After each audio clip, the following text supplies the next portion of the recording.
if you're looking to build a greenhouse, make sure you're being patient. Make sure you have patience. If not, work on that first. Okay, build a good foundation. Okay, I'll show you my plants. This is a mimosa tree that was collected. Now this video is going to be full of information. My dad took it home. I put it in the greenhouse. All the branches died overnight. They all wilted off, so I took it out. Never put something in a hot environment after you transplant it. You got to keep things in the shade for weeks, a couple weeks at least.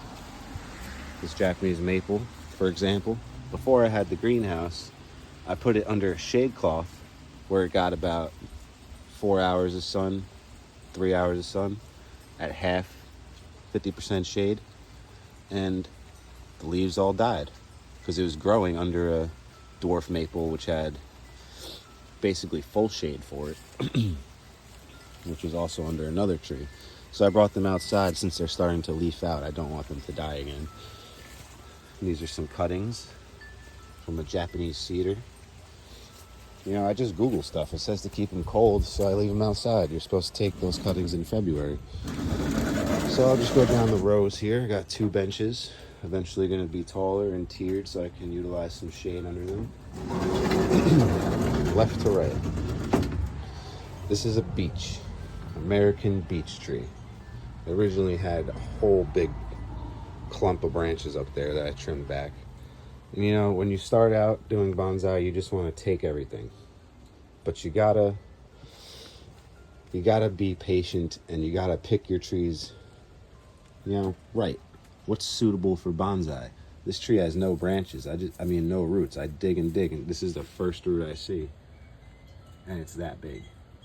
You know, this tree has no nabari, and I want my trees to look good in 10 years. It might take forever to get roots on this thing. I don't know. It has a taproot going so far down, it'll probably die if I cut it because most of the roots are lower. So, you know, you gotta look at roots before you dig a tree up. I'm probably gonna end up putting that in the woods somewhere back where it came from. I guess I'll show my eastern red cedars. From a job that I worked at, being I'm a carpenter, I get to see all different garden beds and plants. And under that dwarf maple where I got the little ones outside, there was these cedars growing. I got 2 medium-sized ones, and the rest of them I put in here together. And they've been in here for about since September, so a month and a half. And a lot of them had some dieback. And the picture this app is telling me that they have diseases, but that's kind of normal at this time. So I cut a lot of the dying branches off just in case, so they look like shit. I think this is the only one that's really dying, and this one looking pale. But anyway, those trees are slow growers. They don't have many roots. I wash the root balls. Not always recommended. Here's a hillside blueberry I collected, which is supposed to be green, but it had spots all over it. Now, don't do what I do and put a plant that looks sick in your greenhouse. Terrible idea. Might get everything sick. Here's a white mulberry collected from a job. Took the leaves off, the lower leaves. Might not be the best for bonsai, but all the mulberries I see in nature are all chopped up like this. Because people, I don't know, because of people. So I guess that'll look like a good bonsai one day. That's been in there for a month now. This one, the same amount of time. This is a sweet birch I found growing in a flower pot, you know, with potting soil, so it probably had a little fertilizer in it. And this seedling is probably only from this year. You know, it just took off, man. Crazy how the roots grow on these sweet birches. If you look at sweet birch in nature, they have crazy roots. They grow out of rocks and everything. It's a pussy willow that I found that just started growing in this flower pot, so I left it because it was dead center. And every once in a while, I spray my plants with copper fungicide, and those yellow spots go away, but I haven't kept up on it. Now, this is interesting. These princess trees were found growing in a gutter. They had a lot of huge leaves. Leaves were out to here, huge leaves. I took them off so they don't lose all their moisture while I transplant them. And something tells me they're gonna live because they have the craziest roots I've ever seen. Like this little tree had roots that would be on the floor. about over 6 feet, 3 feet long, some of these roots. So I got 3 of these. 1, 2, 3. And I have another one right here in this pot because their roots are so vigorous. I don't know what to plant in here, but I wanted something that you'd see the roots on. So when these roots start growing, you'll know. Interesting pot. Just had to buy it. 2 Japanese cherries. I guess I should put them next to each other. That would make sense. I got those from a job. Very sensitive plants. I sprayed my plants with the hose one time because it was really hot. Sprayed them with the hose. All the leaves died on my sweet birches except for this one. I got one here. All the leaves just turned brown, so I pulled them off. But they had huge, nice leaves. Beautiful, bright green. Anyway, there's my 2 pulled out of the same garden as the birch here.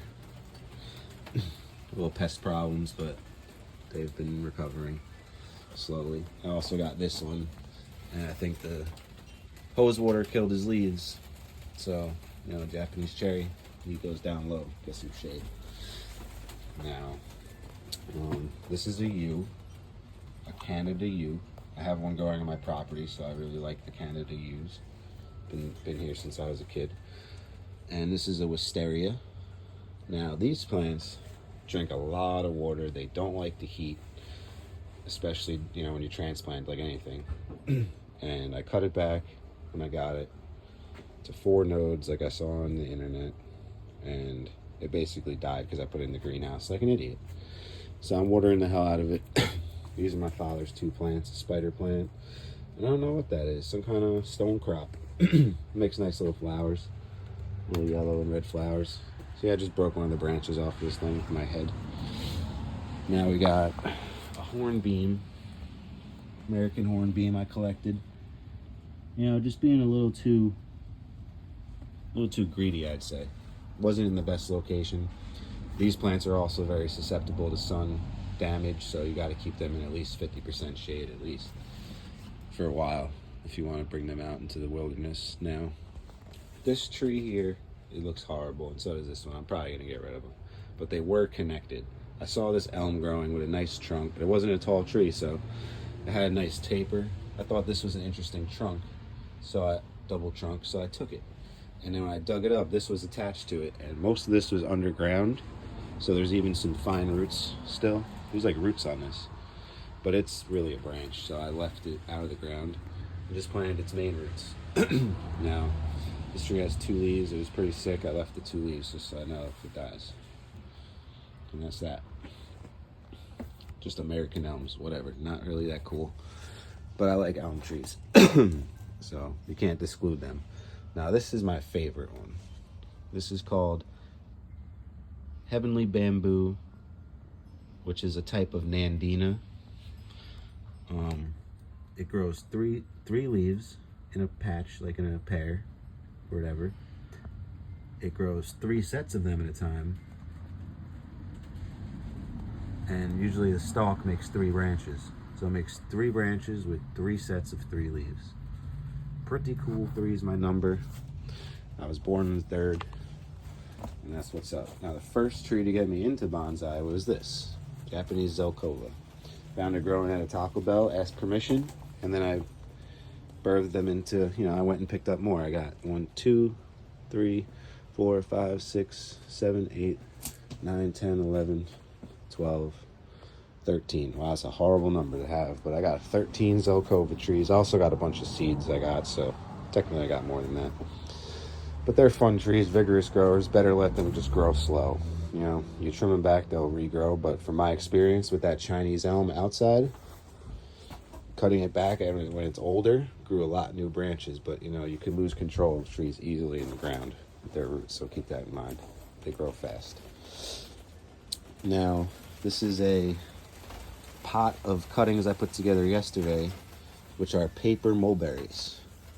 I was just saying how I only find white mulberries, and I found a whole bunch of paper mulberries growing on this trail I was hiking, so I pulled off some branches that look like good cuttings, and I have 1, 2, 3, 4, 5, 6 cuttings that I planted yesterday. I soaked them in vitamin B1 for 30 minutes, and then I dip them in a rooting hormone, which has IBA in it. And this is a forsythia, that branch that I found on the floor next to my winter greens that looks like it just fell off the tree, but it looked like a perfect heel cutting, so I took it and planted it, and it's still alive. Now we're getting towards the end. These are flaky juniper cuttings that have been here for, otherwise known as blue star juniper. They've been here since mid-September, so over a month, and you know, seem pretty reliable. Seem like they're doing well. This is a winter green. I didn't know they were endangered. I picked up like 9 or 10 of them and transplanted them. So don't do that.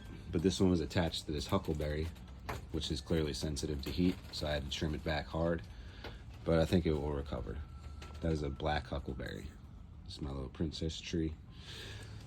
Now, this is a Chinese elm as well from South Carolina, brought up here to New York. And here I have cuttings, all different ages. This is dappled willows. I had about 5 of them. Before I had the rooting powder hormone with IBA, I just dipped them in, soaked them for 30 minutes in a liquid B1 start 020 fertilizer for 30 minutes. Put them in here and they grew. Amazing. They grew pretty well as well. Not bad. Common juniper. It's a common juniper. This is some rosemary. It's only been in there for a few days. Little Zelkova. I try to save, you know, if I can, little Chinese elm cuttings. I took a branch off the elm tree the other day. This tree is pretty cool. Hopefully it takes off. It's a weeping beech. Weeping beech. Probably a European beech or something. It's kind of purple. Hope that takes off. I got creeping juniper. This is creeping juniper. I got 3 of those right there. 1, 2, 3 in the middle. That's an Andromeda. Taking off. Little mimosa tree cutting. It's probably gonna die. And that's it. Little Chinese elms and everything going in there. This is the greenhouse. You know, the windows leak.